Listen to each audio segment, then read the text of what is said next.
Hello, everyone. Welcome to Mental Health Awareness. I'm your host, Alex Willis. And I'm your co-host, Addison Willis.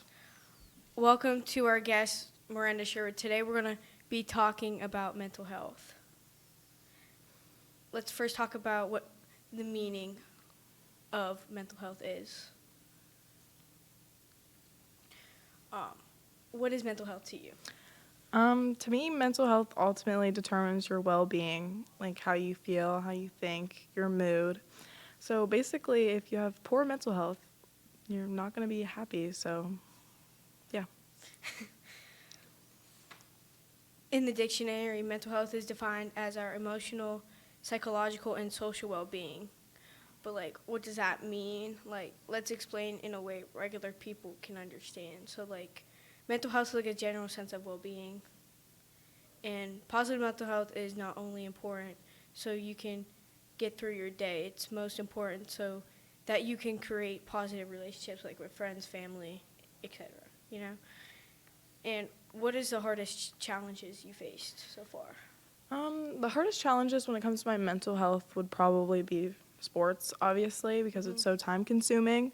And then you deal with the pressure of, am I doing good? Am I playing bad?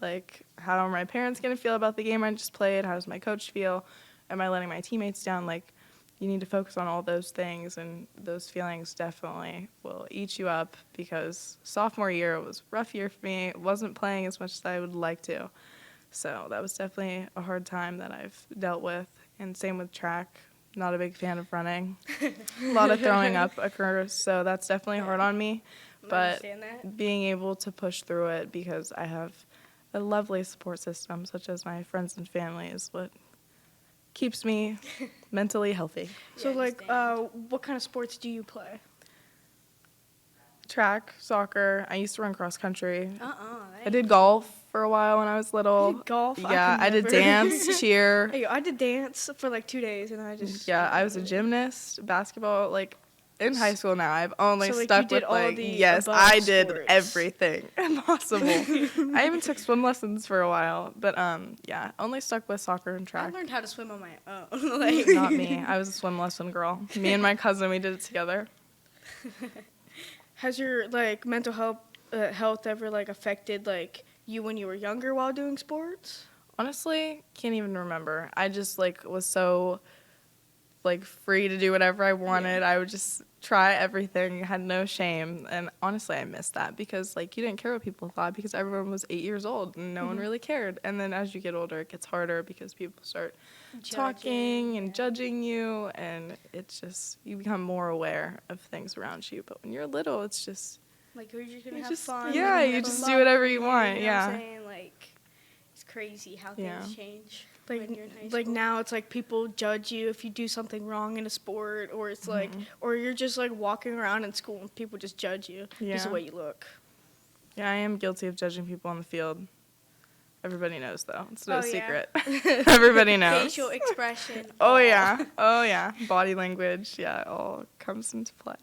Especially when tryouts, you gotta put your serious face on. Yeah, I hate tryouts. I feel your mental health is the worst during conditioning and during tryouts. God, because it's horrible. You think you're not good enough, and then when you're running, you're doing all this conditioning, you're I can't do this no more. I'm about to be done with it. And all day you just lay around because you gotta run later. Yep. And it's just sad.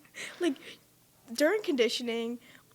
During soccer when I did play, it was as soon as when I woke up, it was lifting. Mm-hmm. Then you would rest for an hour and a half. Yes. I would eat anything throughout the day, and then when it came to running, in my head, I always thought I can't do this no more. Mm-hmm. It's a mental game. It's a mental game. It is. It's and not the even worst a soccer game was anymore. Tryouts. We were 7 to 9 for tryouts, and then 6 to 8 again, or was it 4 to 6? I don't know. We had 2 times. Remember. It was terrible. It's the worst day. My mental health was poor. It was 7 a.m. 7:30 to yes. 9, and then you go back later to 4 to 8 or something. Mm-hmm. It was crazy. Yeah, it was not fun. What are some ways people can get help?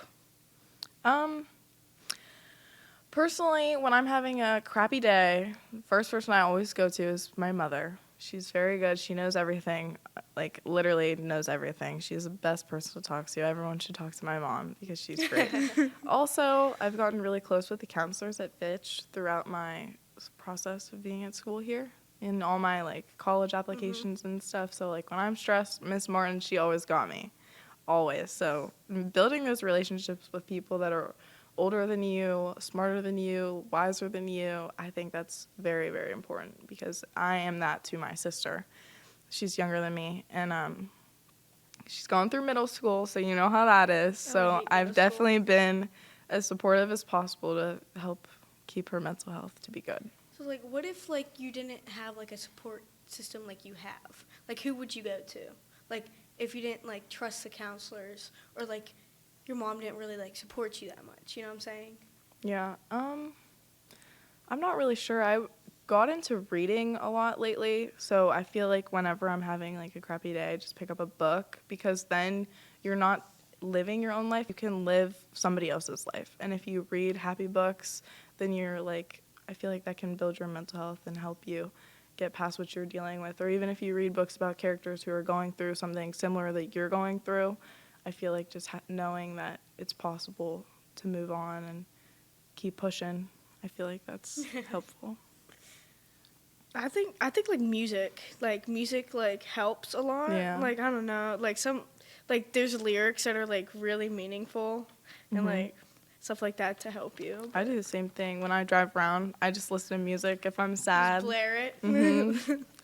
Was there like any time like your mental health was like really bad, and who helped you?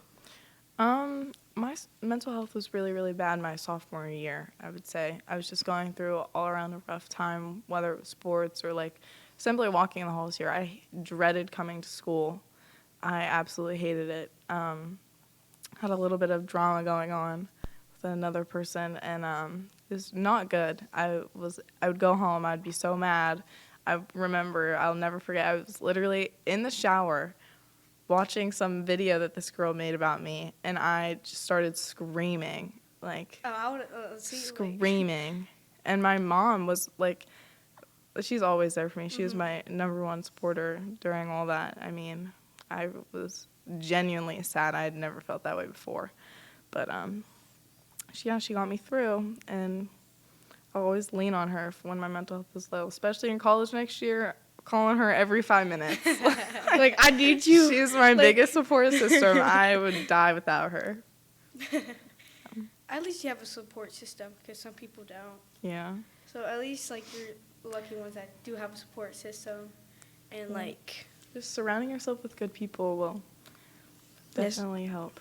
Whether surrounding it's yourself with friends. bad people gets in your head too much. You get in your head I feel too like much. drama starts, Yeah. and then you still getting more into your head, and you start thinking badly, and it just starts a whole thing between it. Yeah, good friends will definitely be crucial. That's all we have time for today. Thanks to our guest, Miranda Sherwood.